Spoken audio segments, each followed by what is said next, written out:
everyone, I'm Elsie Gamer, and welcome back to Agatha Christie's Hercule Poirot, The First Cases.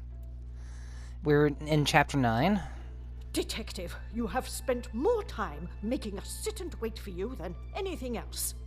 Madame Van den Bosch, if you think I have spent my time focused on anything besides uncovering the Major's killer, you are sorely mistaken. I'm sure you will be eager to share your findings with us then. All in good time, Madame. Firstly, to understand the truth of what has occurred this weekend, one must know the timeline of events that not only preceded the Major's death, but succeeded. We are all well aware of what happened before, Detective. You can save your breath. You are only aware of what the guilty parties wanted you to believe. But now I shall apprise you to the true events. The reason for us all being here, you know. The altercation between Monsieur Demire and the Major, you know. The body of Monsieur Hagen was found while we were all sat enjoying a most delicious meal. That you also know. But what was kept from us all was that his body lay on the study floor for far longer than was thought.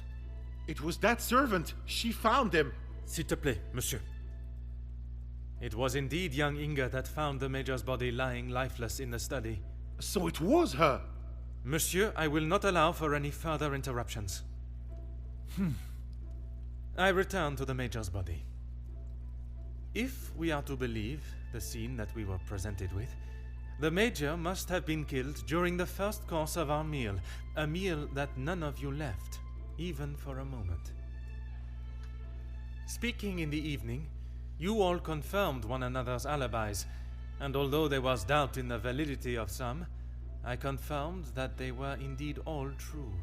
What I could not understand was how a man came to be found dead, and every guest accounted for at the time of death. That is until I questioned the latter. Monsieur Beckers, I shall now allow you to speak. You saw the Major smoking a cigar in the snow. Is that true? It is. False. You saw what you were meant to see. Someone in the Major's coat standing outside, giving the illusion that the Major was still very much alive. Monsieur da Silva, on the afternoon of the Major's death, do you recall hearing a telephone ring? Now that you mention it, I have not heard a single ring all weekend. Correct. The telephone lines have been down for the duration of our stay, meaning the telephone call that was received and promptly directed to the Major's study was yet another act of trickery and deceit. But it did not end there.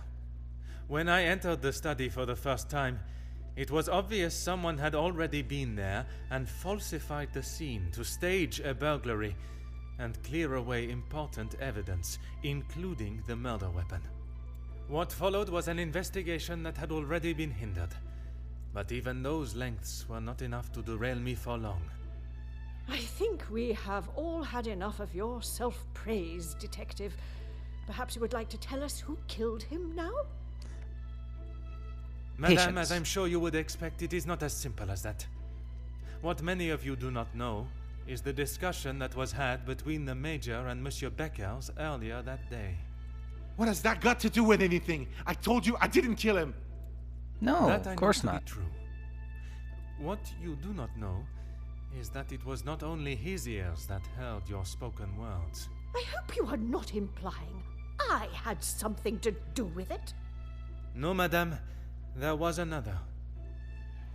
Mademoiselle Elisabeth.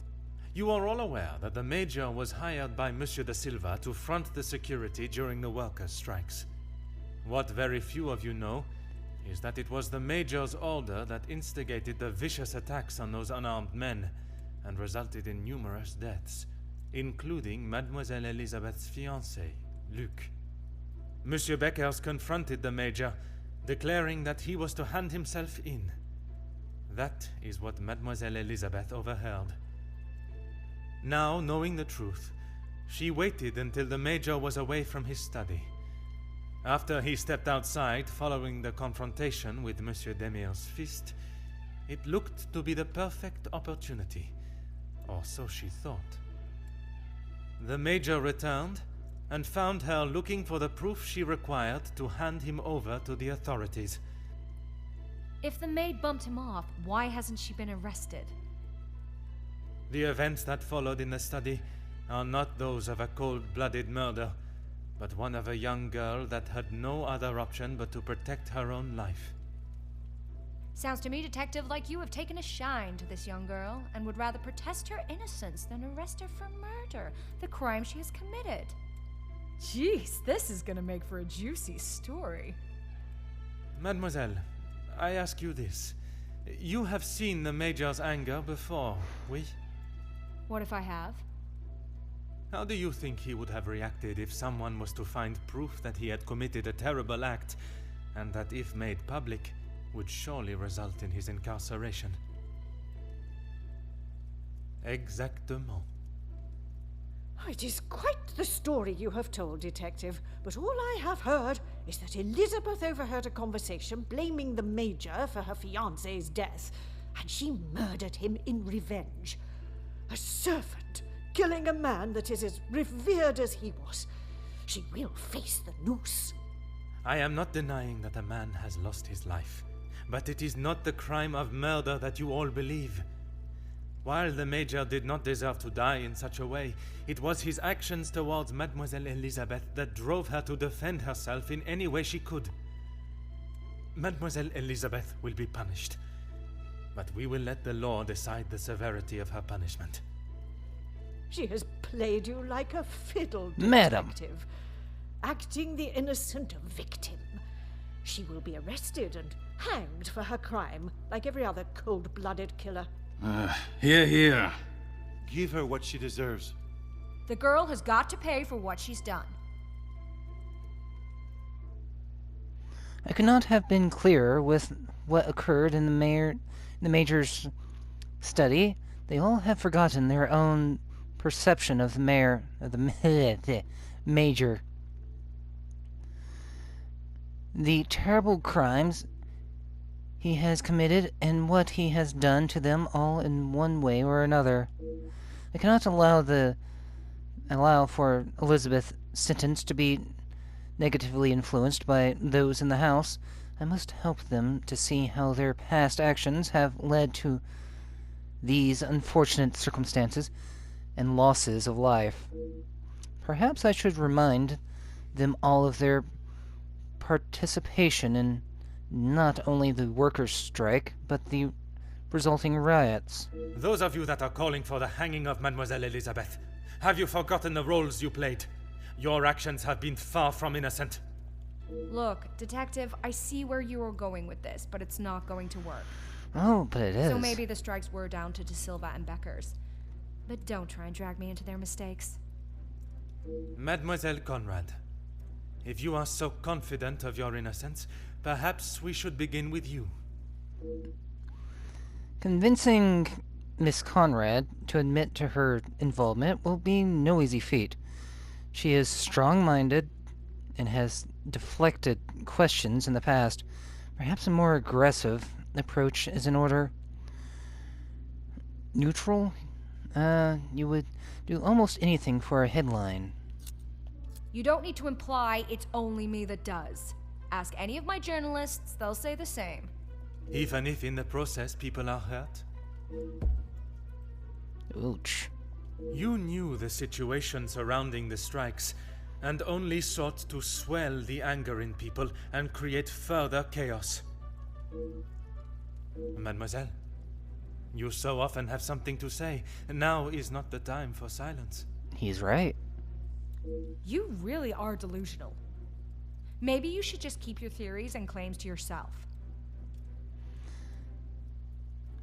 You used others for your own agenda, not considering the repercussions. I do not know of any field that would sacrifice the lives of others for gain. I don't think shame would work on her. But let's go with forceful. You obviously have no idea what goes on in my world. I would say stick to honest police work, but it seems that it's not in your field either. Frustrated, You cannot honestly believe that what you have done is acceptable. You have allowed others to fall while you walk proudly across their backs. Look, it's... Mademoiselle, I do not have time for your excuses. Do you wish to state your direct involvement, or should I? It's not... Okay, fine. Yes, the story was going nowhere. There was a deal on the table, and it was going to be done and dusted. Everything you said is true. I wanted the story. The scoop that would have blown the others out of the water. I never wanted anyone to get hurt. But I can see what I did wasn't right. I didn't think you had this side in you. I can see now why Angeline asked for you personally. You're not like other cops. It's clear it's the law and doing the right thing through and through with you. If you say it was self-defense, I believe you. We can't just forget what that girl has done. It's not Jackie's fault, or any of ours, that she decided to do what she did. Monsieur Beckers, you are the last person I expected to defend Mademoiselle Conrad. We talked only last night, and correct me if I am wrong, but you have already declared the role you played. To me, at least. Yes, we talked. It's just not fair of you to attack Jackie like that, putting words in her mouth until she succumbs to your plan. I know enough of Becker to know that pushing him will not yield the result I need. Playing the role of an ally may be the best way to approach him. You did not consider how a strike could turn violent, endangering your men. Even as leader of the Union, you were swayed by one that had no part in any Union dealings. Detective, I'm afraid you're misunderstood. That is not how it was. It was not my intention for things to escalate as they did. I could not have predicted that would happen. Jackie was documenting everything to do with the strikes. She wanted our story to be heard and wanted to know how I was handling the negotiations. And they were handled by yourself? Naturally. If I cannot handle simple negotiations, I am not fit to be in the position I am in. Conrad swayed, influenced, and manipulated your every decision. You take great pride in your work. Are you proud of the decisions you made during the strike? I'll go sarcastic. I was only pushing for what my men deserved, what they needed. Hindsight is a wonderful thing, Detective. Surely you must know that. Nothing is ever simple, Detective. I'm sure you understand that better than anyone. Ooh, understand that you may not wish such details to be presented in front of your fellow guests.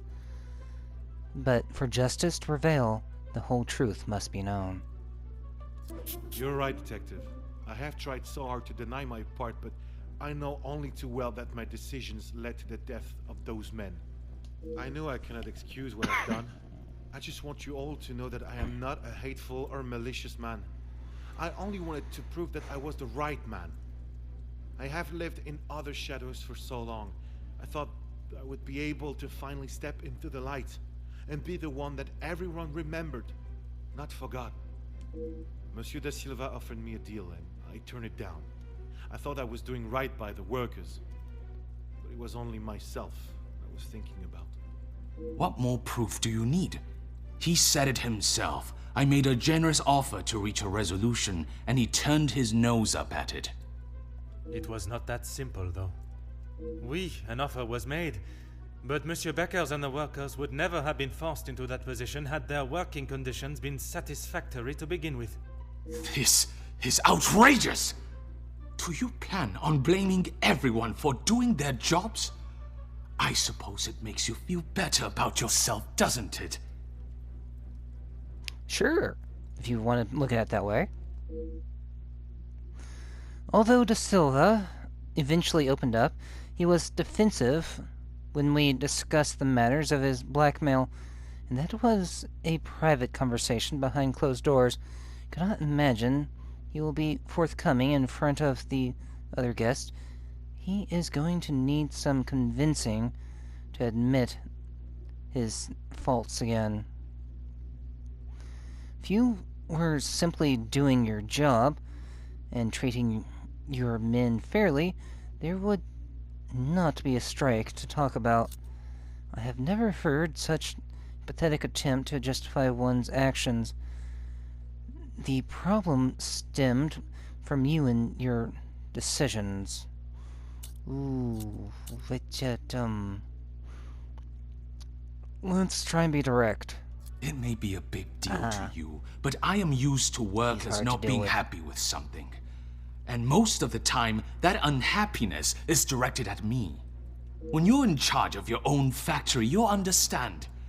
I handle the situation the best I could. If you think otherwise, maybe you have proved us all right that you aren't the great detective you claim to be. Anything I claim to be is supported by facts and truth.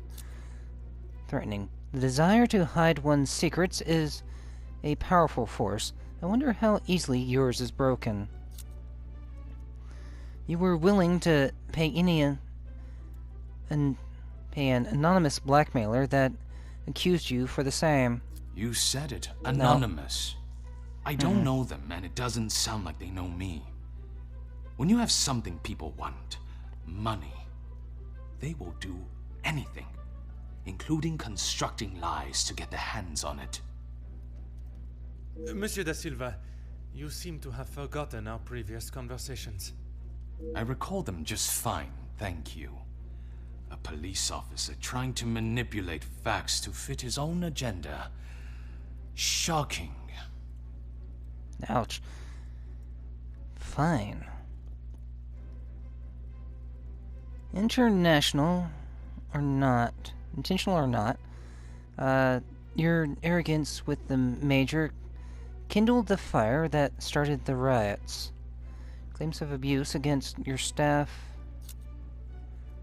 Let's go with this Do one. you really think this is the first time blame has fallen at my feet? Although I don't think I have seen someone try so hard before to even convince themselves of what they are saying. Have you not learnt enough already from having your factories closed? If you have any hope to return to normality, you must admit your faults and accept the repercussions.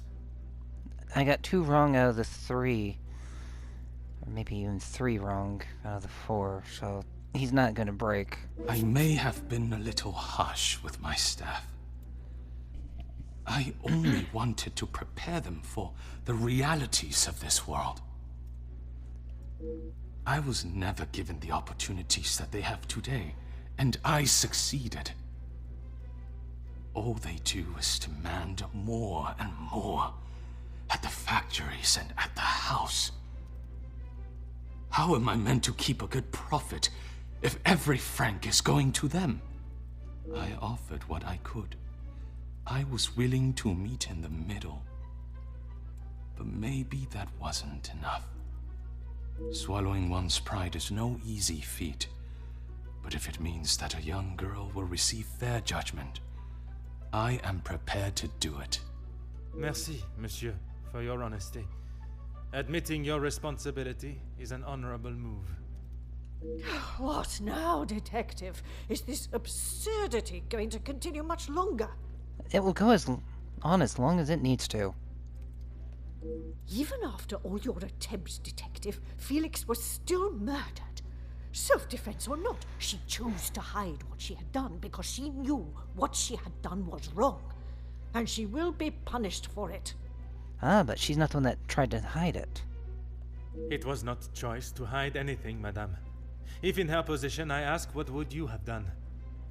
The Major has already furiously thrown an object at you, barely missing your head, and now has hold of your arm. I wouldn't have driven a knife into him, that I can tell you for sure. She is no fool. She intended to kill, not to defend. Madame Vandenbosch will be a much greater challenge, but my method of approach has worked with her before. If I am to sway her into seeing that Elizabeth had no other option, I must persuade her that it was the Major's actions that drove her to do what she did. You were the closest to the Major. His violent temper cannot come at a surprise. Speaking with the guests this weekend, it is not the first time the Major has shown his threatening nature. Let's go with this one. Quite presumptuous of you to assume violence is in his nature. Putting my own feelings towards the Major aside, he was not an honorable man, at least at some time in his life. He must have been for you to allow him in your house for so many years. Ouch. So, even you confirm he had a history of aggression. The Major was dishonorably dismissed from the British military. Are you aware of why? He played the role of a caring friend very well, but that is all it was. Performance. Let's go with this one. I'm sure that is none of my business. The Major shot and killed a number of unarmed prisoners as they were bound and terrified, posing no threat. His actions are unforgivable and should not be defended by anyone. You judge him so harshly, but I return the question. What would you have done in his position? He had made mistakes. I will not deny that. In those moments when a decision had to be made, it fell to him, and he did what he saw fit. In what of the mistreatment that you received from the Major? You cannot justify that. S'il te plaît, madame. I ask that you consider everything you know of the Major carefully. He was not always like that. The man that I called a friend would never have done what he has. I cannot allow another innocent person to be punished for his vicious and barbarous behavior. You have seen the Major act in a similar manner as I described before, haven't you? What was the outcome then? You have convinced me that I am wrong, in both my opinion on Elizabeth's punishment and in the friendships I keep. Is that not enough for you? Currently? No. Because I have one more person to reveal. Not when a potential crime has been committed, and I fear an innocent party may have been punished for it. He was just a boy. I told him to stop, but he was like a wild animal. The confrontation with Mademoiselle Elizabeth was not the first time he has come close to killing another. It was following the officers' ball. A young man, no older than 16, stopped us on the street, begging for some change. Felix pushed him away, but he was persistent. He only wanted a few coins. Like a flash, Felix snapped and wouldn't let go of him. He would not stop punching him. I have never seen anything so brutal. But he was never charged for the attack. Felix called the captain at the station and said that the boy had tried to rob him, and he was merely defending himself. The boy was thrown behind bars without a second thought. It was a full week before the bruises on Felix's knuckles finally faded. And even after witnessing such a brutal assault, you still support him. You still believe that he had not attacked Elizabeth. The days following, he showed no signs of remorse, no apology to him or to me. I blamed it on the amount he had had to drink. But when you began talking about him finding Elizabeth in his study, I somehow knew it had happened again.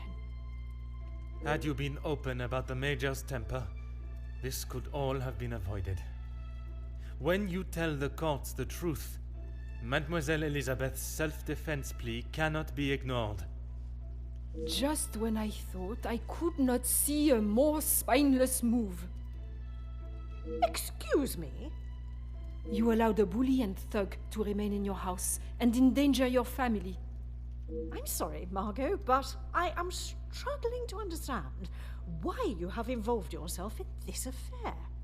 I'm surprised you can hear me way up there on that high horse of yours. How dare you speak to me in that way? Who I decide to keep in my house is my decision and no one else's. I can see that. Murderers, thieves, and extortionists are all acceptable, it seems. Ah, you brought yourself into this by extortionists. Countess, I have talked at length of the Major's death, but not the reason for my invitation in the first place. When I last gathered you all together, I spoke of a blackmail ring that was rife in the area, and then of the letter that the Major had received. Mademoiselle Angeline requested my help personally after she received such a letter threatening her family name. She felt I was the only one that could uncover the truth. And uncover the truth I have. Get on with it, detective. Who dared try and extort my family and then have the gall to allow me to welcome them into my home? If it was not for the honesty of a young servant, I would perhaps still be looking for the For goodness sake, it was me. Margot, how could you? I applaud you for giving yourself up like that. While it looked as though the Countess was helping the young women at the shelter, she was in fact only finding them positions of employment in wealthy homes to gather information on them and learn secrets that she would ultimately be able to use against them. Monsieur da Silva fell victim to her network of moles and was in turn blackmailed. It was quite the prosperous setup you had, knowing that they would not be prepared to lose their social standing if a secret was to find its way from where it had been hidden for so long. That cannot be true, Margot. How could you do such a cruel thing? That is rich, coming from you. You are one of my oldest friends. High and mighty, Madame Van den Bosch. You think you can do what you wish when you wish it and there will be no repercussions. You are as bad as all of them. If I do not get a straight answer out of you, I will march you to the police station myself. I'm surprised it took the Major this long to start living with you. He must have been on the edge for some time. How dare you speak to me like that? In my own home. A home you share with the father of your daughter for so many years, and she still remains none the wiser. You have no right. Maman. Angeline? Have you heard what she has admitted to? She is merely trying to make herself... Is what she says true? Felix, he was my father? That is the secret that the letter was talking about, isn't it? You told me that we had nothing to hide. Detective Poirot, were you aware of this? Oui, mademoiselle. But it was not my place to repeat. I don't understand. What about father? Your maman betrayed the love of a good, honest man and played away behind his back and then kept it hidden for all these years like a lady of the night with her client list. You will say no more. Angeline, Did Felix know? This is not an appropriate conversation. He knew, dear girl. He knew the whole time. It is only dear Edwin that was blind to their deceit. You will not talk of him like that. You will not talk of him at all. If I don't, who will? You never deserved him. You don't even deserve the memory of him. Countess, there is something that you still have not explained. What more is there for her to say? How long were you in love with the Viscount for? Margot? Is that true? We were destined to be together. And then you turned up. And I was all but forgotten about. But you were nothing more than friends. And you made sure of that, didn't you? From the day you arrived, it was all about what you wanted and what you had to do to get it. You didn't consider Edwin at all. He was just a purse to you. I loved my husband, and I miss him every day.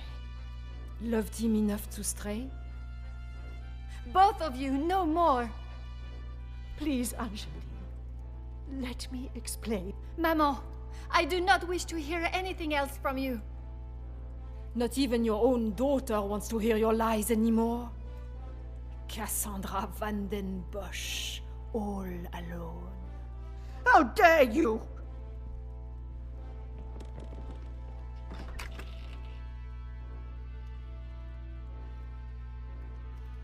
Oh, that smile. While I feel a sense of satisfaction and pride in solving both cases, there is still a part of me that is reluctant to revel in triumph. I am content with the unmasking of Comtesse de Vos as the blackmailer, and knowing that she will pay for her crimes. But it is the justice for Mademoiselle Elizabeth that worries me. She will stand in a court of law, and I can only hope that they can see she acted in self-defense. I must trust that our legal system and justice will prevail, and a fair sentencing will be given. In protecting her own life, she took the life of another. Perhaps the guilt she must live with is a greater punishment than any sentence she can receive.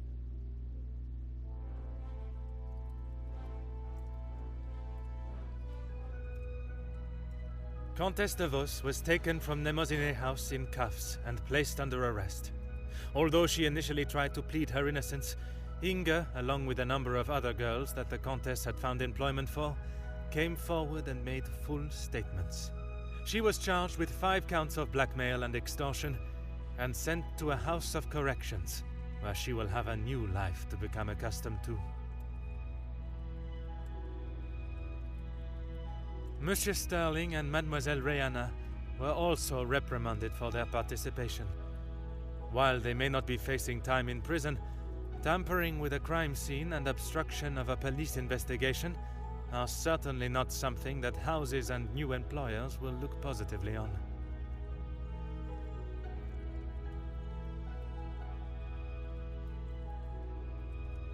Mademoiselle Angeline finally became Madame Demire, and together they took up residence in England, where Monsieur Demire continues to support and fight for fairness and equality in London. I am happy to say that we have remained in contact, and Madame Demire has become a regular correspondent of mine, and the latest joyous news is that they are expecting a child of their own. Madame Van den Bosch showed compassion that I had not seen in her before. She stood in court and gave a truthful and genuine character reference of Elizabeth, as well as describing the Major and the atrocious crimes he had committed. After Madame Van den Bosch's secret was revealed to the world, her position in the social hierarchy was no more, disappearing in a moment. While she still resides in Belgium, I believe she has had to adapt to a far more modest way of life. A humbling experience for her, I am sure. Following her actions in the courtroom, Angeline believed that her maman still had a place in her life. Although they are on different sides of La Manche, they remain in contact. Mademoiselle Conrad left Nemozinet House the same way she entered, confident in herself and audacious in her opinions. Her report of the Major's murder at the house and the surrounding blackmails became one of the most talked about stories of the year. While there were certain details of her own involvement that did not make it to print, she was really quite complimentary about the detective at the heart of the case.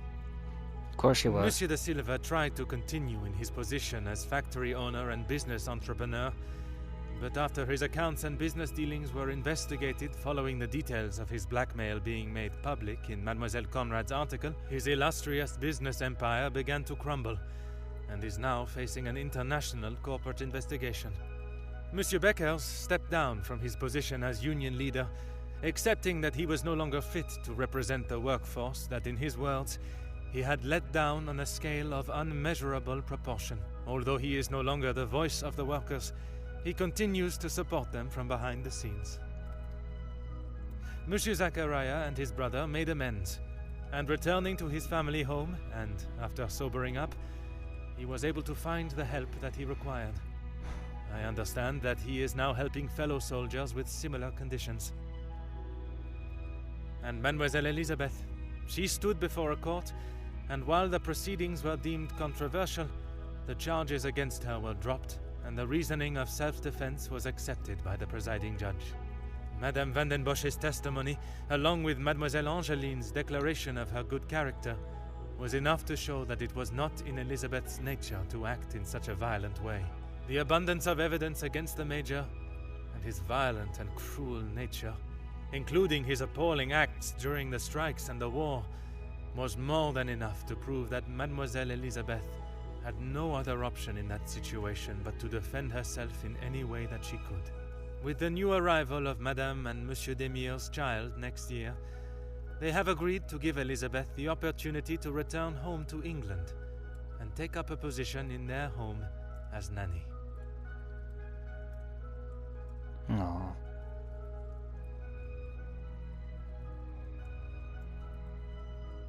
The death of Elizabeth's beloved Luc has been at the center of everything.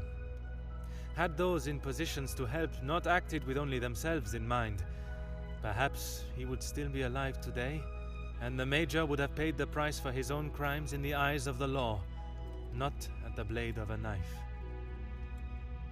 The blood of Major Felix Hagen will remain on Elizabeth's hands, a stain that wherever she is and whatever she may do, she will never be able to wash clean.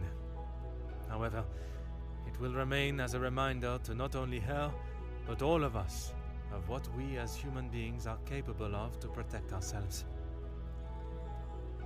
We all have something that may be considered shameful or sinful, and it is how we deal with it that shows our true character. Those involved in the riots, the workers' deaths, and the Major's killing believed themselves to be untouchable. Whether it was from their social standing or their confidence in themselves, they learned that everyone is accountable for their actions. There is no exemption because of the suit you wear or the money in your bank account. There is no price to a man's life. It cannot be bought or traded or discarded. No man is better than another, including Detective Hercule Poirot. And with that, I think I'm going to leave it here, and I'll see you guys in the next game. But my thoughts on this are good story, the mechanics were okay, overall, good game. So, with that, I'll see you guys in the next video. So until then, see you guys.